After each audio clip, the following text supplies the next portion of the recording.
Hello, and welcome to another edition of Homebound Science. Today, we're going to make a leavened bread, a yeast bread. Last time we did a baking episode, we did a flatbread, an unleavened bread. Leavening really means we're adding air to it, letting it rise. There are three main ways to get air in our baked recipes. Adding yeast, combination of baking powder, baking soda, and vinegar, and beating egg whites. Today we're going to look at the yeasted version. Yeast are bacteria that exist in the air, and when added to water and sugar, they respirate. They release carbon dioxide just like we do. So, when making our bread dough, we're going to put yeast with sugar and water and let it start the process a little bit. We call that proofing. Technically, you don't need to proof. I always like to do it. It helps my bread, I find. Then we're going to add it to flour, knead it for a while, then we'll let it rise, bring it back down, punch it down, let it rise again, and bake. So, today, we're doing a recipe that's adapted from King Arthur flour. What we're using is 2 cups of water, about 5.5 cups of all-purpose flour, 2 1/4 teaspoons of yeast, and a little bit of honey as the sugar. First thing I'm going to do is I'm going to put the honey in the water, and then I'm going to add the yeast. So first I add the honey to my water.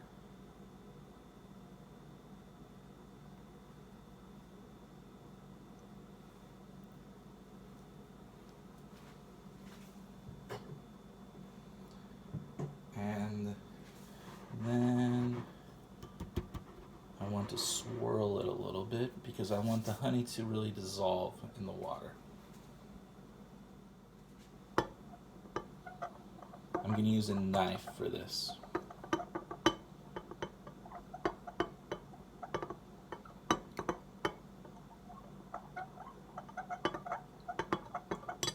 Next, I'm going to add my yeast. This is at 2.5 teaspoons. And then once I've added my yeast, I'm going to mix that in a little bit to the water.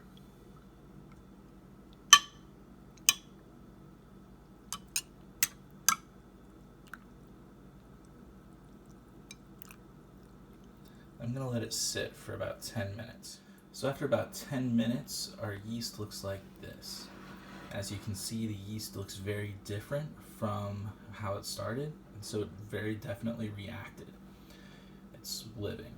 So now we're going to mix it in with our 5.5 cups of flour, which I have in this metal mixing bowl right here. I'm going to make a little bit of a well in the center for the water to go in, and pour it in.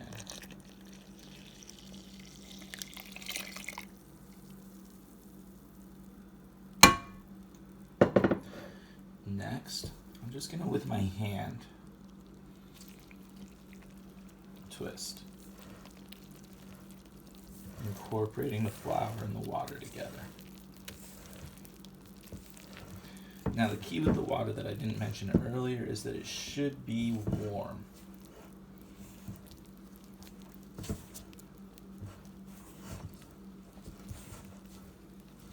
This is a messy process. Bread making is a messy process. This dough is going to start out incredibly sticky. And I'll be honest, normally I'm going to use whole wheat, but I figured I'd start with a white flour simply because that's more likely to be something you have, and the proportions are slightly different for whole wheat. The idea is the same. So now we've got a bunch of this. It's in strings right now, but I'm going to keep incorporating it, but now I'm going to incorporate while kneading. So I'm going to knead.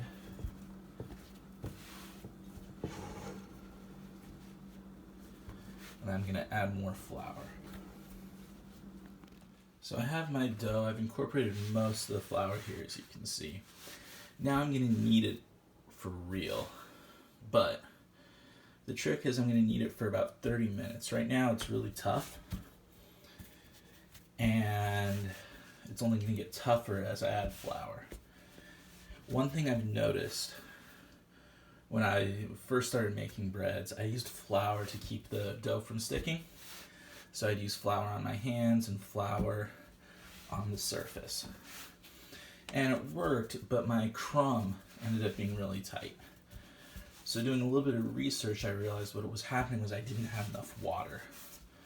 So my solution has been to actually wet my hands with water before I knead the dough. Then that water transfers to the dough, and I get a wetter dough. I don't want it to fall apart, but I do want it to be a little wetter than it is right now. And so the trick is every time the dough gets sticky, add a little bit of water to my hands. So here I have some wet hands. You can see on the dough some of that water is going into the dough. And there's still some flour here, so the flour is going to get incorporated.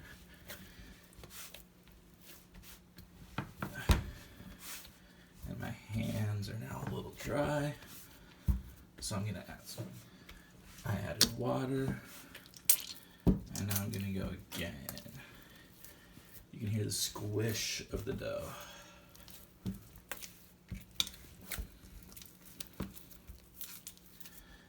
Now, sometimes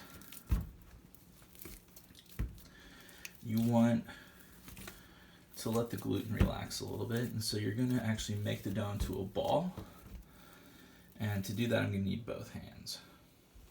So I want to make the dough into a ball.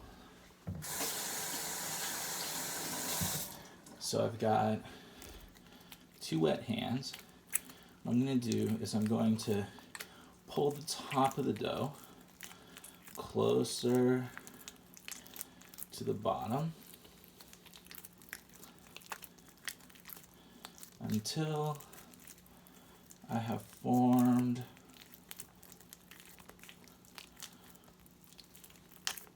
a fairly smooth ball on top, and then I'm gonna tighten the seam on the bottom. Now, if I was not in an apartment and it was not relatively late, I would then throw this down on my workspace a little bit. Even still, I like to toss it a little bit.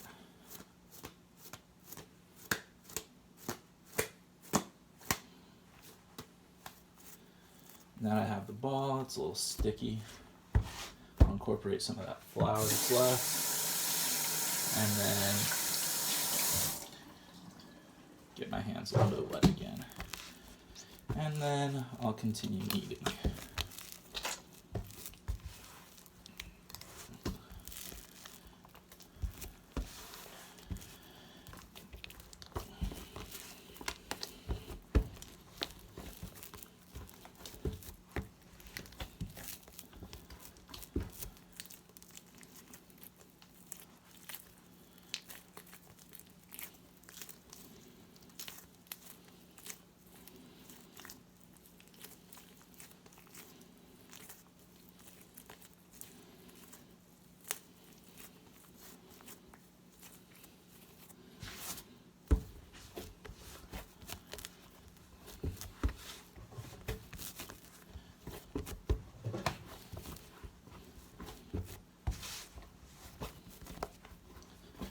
What I'm really looking for is a smooth and silky dough.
So now I've got my dough about where I want it, and I'm going to shape it into a ball. And once I shape it into the ball, I'm going to put it back in the container I had it in, cover it with a cloth napkin or a dish towel, and put it in a warm place for about 2 hours where it'll rise.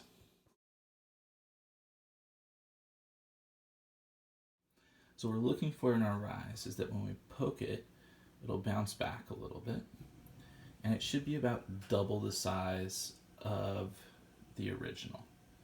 So what I'm going to do is I'm going to put it in a loaf pan. You could also just make it into loaves. I'm going to put it in a loaf pan. I'm going to put some parchment paper in the loaf pan so it won't stick. And then I'm going to preheat my oven to 425 and let it rise a little bit while the oven gets to the right place. Now if I were going to add fat, this would be where I would add it. I would add, or salt.